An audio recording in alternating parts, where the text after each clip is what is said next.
श्री स्वामी समर्थ। तर मंडळी, पितृदोष म्हणजे काय हे आपण आज या व्हिडिओमधून जाणून घेणार आहोत। त्यामुळे व्हिडिओ शेवटपर्यंत नक्की पहा। तर मंडळी, आपल्या दैनंदिन जीवनात बरेचसे प्रश्न पितृदोष यामुळे निर्माण झालेले असतात। म्हणजे आपल्या कुटुंबात परिवारात कोणीतरी अपघाती अकस्मात अपमृत्यू जळून पाण्यात पडून सर्पदंशाने मृत्यू पावलेले असतात किंवा काही कारणाने पितरांना सद्गती मिळत नाही। अशा वेळी ती आत्मा भटकत असते, खूप त्रास सहन करत असते व त्या आत्म्याचे दोष त्या कुटुंबाला लागत असतात।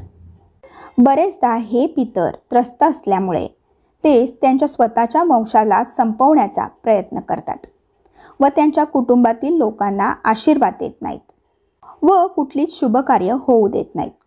त्यामुळे कुटुंबाला बऱ्याचशा संकटांना सामोरे जावे लागते, ज्यात मुख्य म्हणजे संतती न होणे, विवाह न जमणे, जमलेले विवाह मोडणे, पती पत्नीमधील वाद, घरात नित्य आजारपण, व्यवसायात आर्थिक तोटे इत्यादी।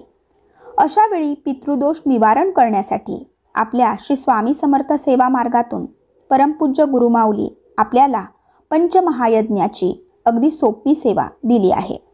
तेव्हा प्रत्येकाने पंचमहायज्ञ करणं खूप महत्त्वाचे आहे। तसेच भगवान श्रीकृष्णाने सांगितलेला पितृदोषावरील शेवटचा उपाय म्हणजे भागवत। जो कोणी भागवत ग्रंथाचे पारायण करेल त्याचा पिढ्यानपिढ्याचा उद्धार होईल, त्याच्या पितरांना सद्गती लाभेल व पितरांचा मोठा आशीर्वाद त्या कुटुंबियांना प्राप्त होईल। प्रत्येक सर्वसामान्य माणसाला आर्थिकदृष्ट्या भागवत करणे शक्य नसते।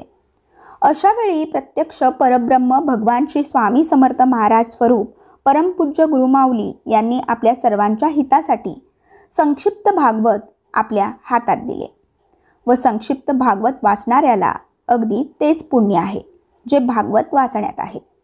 पूर्ण भागवत संक्षिप्त करणे ही ताकद आणि अधिकार फक्त आणि फक्त परब्रह्माच्या हातात असते आणि परमपूज्य गुरुमाऊली स्वतः श्री स्वामी समर्थ महाराज आहेत आणि म्हणून आपल्यासाठी हा भागवत खुला केला आहे।